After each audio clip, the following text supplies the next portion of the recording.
Well, to begin with, during the negotiations or prior to the negotiations, stakeholders, meaning including communities, dwellers, people living in the forest regions, the government, the timber companies, we all got together and started a conversation about how Liberia would engage with the EU. And out of that process, there was an agreement for the government to invite the European Union to negotiate a VPA, which then happened.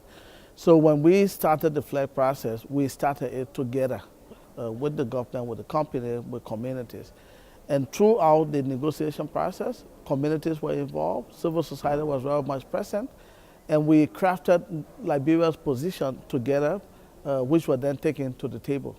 During the formal negotiations, our government also invited civil society and the industry to observe the process, the real negotiations between the EU and the government. So it has been a very inclusive process. It has opened a lot of space. It has created opportunity for us to discuss some of the real underlying challenges in the logging sector, which is tenure, for example, community rights in the sector. All of these issues are now on the table, and they are being discussed in a very open and transparent process.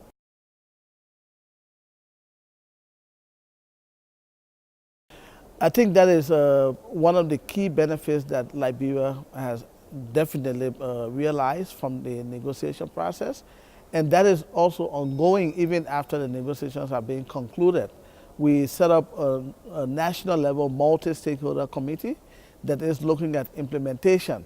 So issues that are arising out of the implementation, the first steps towards actually issuing FLEGT licenses, those are being discussed with a whole range of different stakeholders at the table. So indeed, it has helped open up space both between the government and civil society and communities to work out how to address the problem of illegal logging.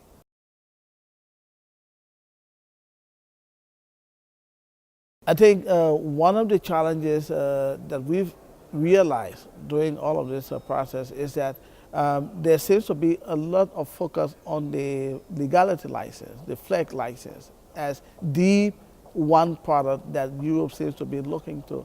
I think one way to address that challenge is for Europe to realize, to recognize that the effort that they are making on the ground, it is actually leading to great improvements in governance on the ground, and that should be acknowledged and properly supported.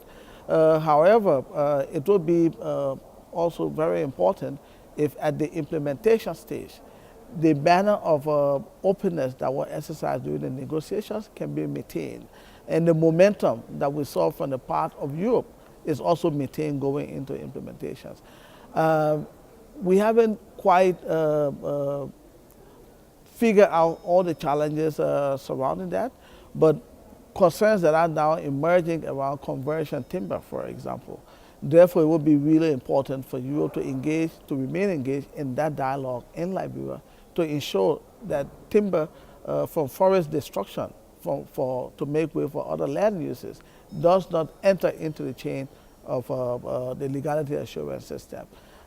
There is no guarantee that that will be the case as yet, but it is really important. That's one area that could be strengthened. That's one area that could be improved.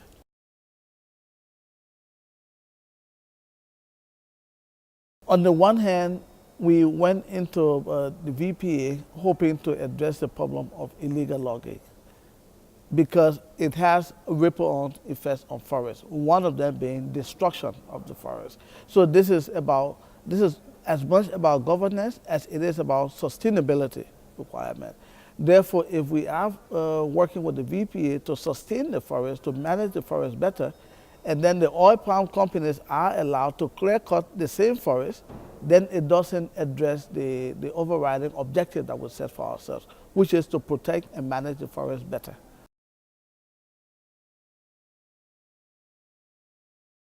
That's one area I think the EU needs to act. I would continue to argue that imposing requirements on companies in Europe to conduct due diligence when they engage in other countries abroad, I don't think that is a negative action on the part of the EU. That is an action that we will commend, and that needs to begin with companies in the agriculture sector, for example.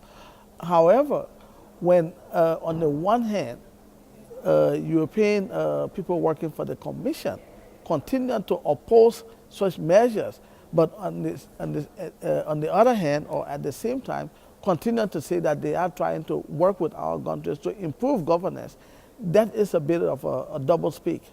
Because on the one hand, companies here are engaging in acts that could be that could qualify as illegal actions in the global south, and you claim that you are working with the government to improve governance, but don't penalize these companies when they engage in those actions. That's double standard.